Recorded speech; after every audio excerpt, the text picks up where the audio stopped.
Hello students, let's understand the question. The question is, which of the following is an electron deficient molecule? And we have these four options. First is lithium hydride, second is B2H6, third is LiBH4 and fourth is B3N3H6. यानी इन चार options में से हमें बताना है कि electron deficient molecule कौन सा होगा. So in this question we have been given electron deficient molecule.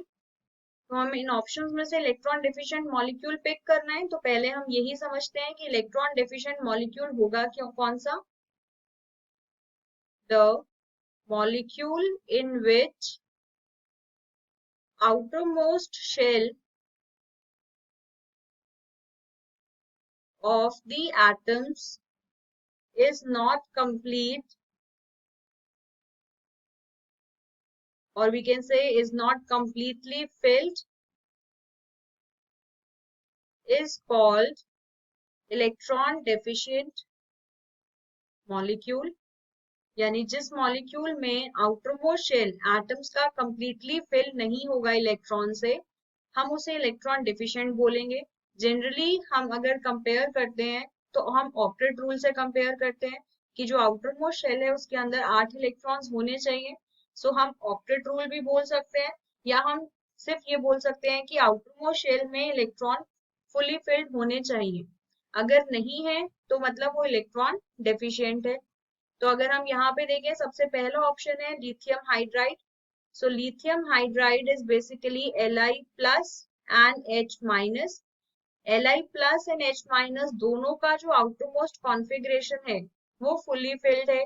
Lithium के केस में अगर हम देखें तो नॉर्मल लिथियम का कॉन्फ़िगरेशन कंपेयर करते हैं तो उसके अंदर 3 इलेक्ट्रॉन्स होते हैं. अगर वो एक इलेक्ट्रॉन रिलीज कर दे तो 2 इलेक्ट्रॉन आ जाएंगे. 2 इलेक्ट्रॉन मतलब नियरेस्ट नोबल गैस कॉन्फ़िगरेशन में चला गया ये, which is of helium. Same is the case with hydride. Hydrogen when accepts 1 electron, it will have 2 electrons. तो इसका भी s orbital, which is the outermost shell, वो fully fill हो जाएगा. नेक्स्ट अगर हम ऑप्शन देखें, that is B2H6. अगर हम B2H6 की बात करते हैं तो ये डाइमर है basically. This is the dimer of BH3. अब BH3 में अगर हम कंपेयर करते हैं तो इस तरीके का अरेंजमेंट होगा. यानी जो बोरॉन है उस बोरॉन के पास 3 कोवेलेंट बॉन्ड है, एंड वी नो हर कोवेलेंट बॉन्ड में देयर आर 2 इलेक्ट्रॉन्स. सो ये 2 इलेक्ट्रॉन्स हर बॉन्ड से आएंगे तो इसके पास 6 इलेक्ट्रॉन्स होंगे.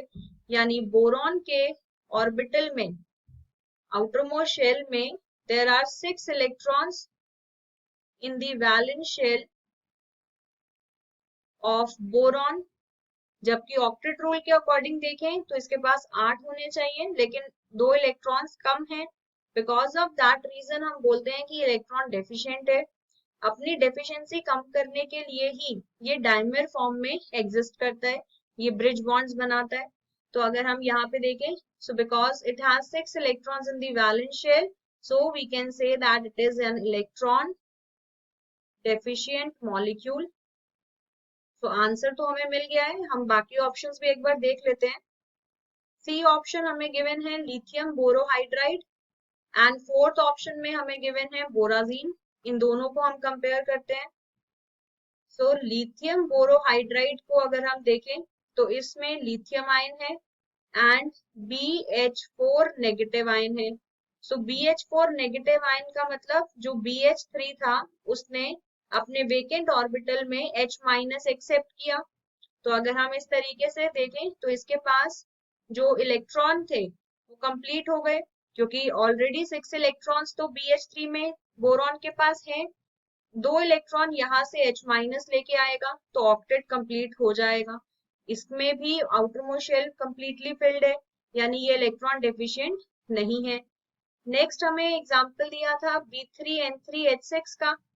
सो बोराजीन की अगर हम बात करते हैं तो बोराजीन का स्ट्रक्चर कुछ इस तरीके का होगा. ऑल्टरनेटली यहाँ पे बोरॉन और नाइट्रोजन एटम्स होते हैं and they form the 6 membered ring, हर एक एलिमेंट पे वी हैव 1 हाइड्रोजन, एंड क्योंकि नाइट्रोजन के पास लोन पेयर होता है तो नाइट्रोजन अपना लोन पेयर इसके वेकेंट ऑर्बिटल में डोनेट करके कोऑर्डिनेट बॉन्ड फॉर्म करेगा, यानी इस तरीके का स्ट्रक्चर होगा। तो हर किसी का ऑक्टेट कंप्लीट है, यानी ये इलेक्ट्रॉन डेफिशिएंट नहीं है। तो अगर हम देखें इलेक्ट्रॉन डेफिशिएंट कौन था इनमें से, that is B2H6 which is given in the B option. So we can say that the correct option is B. Anhydrous aluminium chloride fumes in moist air owing to the formation of, and we have these 4 options. First is gaseous aluminium chloride, second is chlorine, third is chlorine dioxide, and fourth is hydrogen chloride. यानी हमें 4 option में से बताना है कि anhydrous aluminium chloride moisture में क्यों fumes reduce करता है। So in this question we have been given anhydrous AlCl3 and हमें बताना है कि ये क्यों फ्यूम्स रिड्यूस करेगा। So we can say that anhydrous AlCl3 is hygroscopic in nature, moisture को अपने सिस्टम में ये एब्जॉर्ब कर लेता है, यानी एनहाइड्रस फॉर्म में प्रेजेंट होने की वजह से जो भी एयर का मॉइस्चर है ये अपने साथ एब्जॉर्ब करेगा, जिसकी वजह से ये पार्शियली हाइड्रोलाइज हो जाता है। So it gets partially hydrolysed and forms HCl, water के साथ रिएक्ट करेगा तो ये यहाँ से HCl फॉर्म करेगा, and because of this HCl हमें यहाँ पे व्हाइट कलर के फ्यूम्स मिलते हैं। सो हम बोल सकते हैं due to formation of HCl white fumes are formed. तो अगर हम यहाँ पे देखें ऑप्शंस में हमें डी ऑप्शन में गिवन है hydrogen chloride, so we can say that the correct option is D.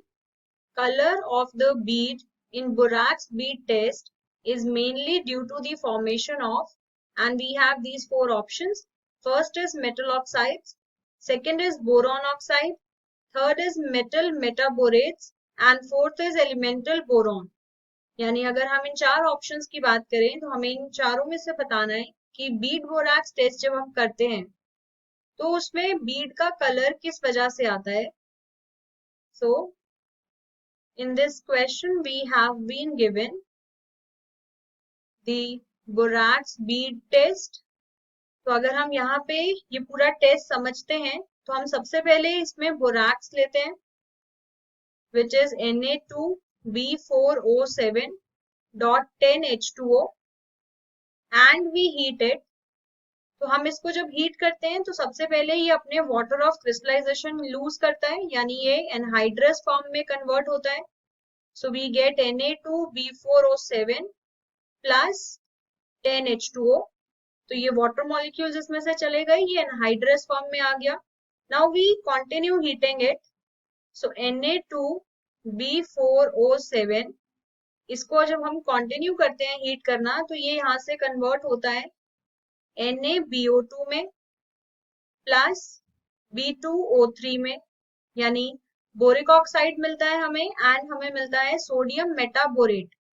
Now because of this sodium metaborate ये यहाँ पे जो फॉर्म हुआ ये खुद एक कलरलेस ग्लासी बीड होता है। So this is a glassy bead. अगर हम इसे किसी मेटल के साथ, मेटल ऑक्साइड के साथ अगर हम इसे हीट करते हैं, let's suppose we heated with cobalt oxide, so this on reaction with sodium metaborate forms cobalt metaborate, जिसकी वजह से कैरेक्टरिस्टिक ब्लू कलर आ जाता है उस बीड में।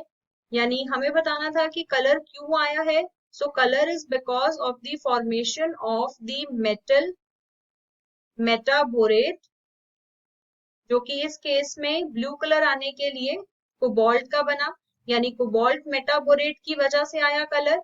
इन जनरल कोई और ट्रांजिशन एलिमेंट होगा तो कलर चेंज हो जाएगा, यानी बेसिकली कलर आने का रीजन क्या है, that it forms metal metaborate, so that is given in the C option. So we can say that the correct option is C. The possible oxidation state of thallium are, and we have these four options. First is +1 and +2, second is +2 and +3, third is +1 -1, and fourth is +1 and +3. यानी इन चार options में से हमें बताना है कि thallium की oxidation states क्या होंगी। So we have been given helium as the element जिसकी ऑक्सीडेशन स्टेट्स हमें बतानी है। तो अगर हम यहाँ पे देखें, we can say helium belongs to group 13 and has the outermost configuration as 6s2 and 6p1। क्योंकि इसके वैलेंस शेल में सिर्फ 3 ही इलेक्ट्रॉन्स हैं, तो मैक्सिमम ये 3 इलेक्ट्रॉन लूज कर सकता है। So the possible oxidation state for thallium are +1 and +3। तो +1 एंड +3 की पॉसिबिलिटी है। हाँ, ये हमें जरूर पता है कि because of the inert pair effect down the group जाने पे +1 की स्टेबिलिटी बढ़ जाती है। So the stability of +1 oxidation state is more than +3 oxidation state due to inert pair effect। तो अगर हम ऑप्शंस के अकॉर्डिंग देखें, that is given in the D option कि इसकी पॉसिबल ऑक्सीडेशन स्टेट +1 एंड +3 होगी। So the correct option is D. Gaseous product expected at room temperature by reaction of sodium borohydride and boron trifluoride under anhydrous conditions is or are, and we have these four options. First is H2, second is B2H6 and H2, third is B2H6, and fourth is BH2F and H2। तो हमें इन चार option में से बताना है कि अगर हम रिएक्शन करवाते हैं सोडियम बोरोहाइड्राइड का विद बोरॉन ट्राइफ्लोराइड तो इनमें से कौन से गैसियस प्रोडक्ट हमें मिलेंगे। So in this question we have been given the reaction of sodium borohydride, which is NaBH4, and boron trifluoride, which is BF3। सो इनका रिएक्शन हमें बताना है। तो अगर हम रिएक्शन देखें, so that is NaBH4 combines with BF3 to form B2H6 and NaBF4। तो ये रिएक्शन होगा। इस रिएक्शन को अगर हम बैलेंस करते हैं, सो यहाँ पे ये 3 मोल्स, इसके 4 मोल्स, इसके 2 मोल्स एंड इसके 3 मोल्स। सो ये हमारे पास बैलेंस्ड रिएक्शन है जिसमें B2H6 is the gaseous product. तो हम बोल सकते हैं दैट इस रिएक्शन से हमें B2H6 मिलता है, this is the gaseous product. तो अगर हम ऑप्शंस में देखते हैं, that is given in the C option.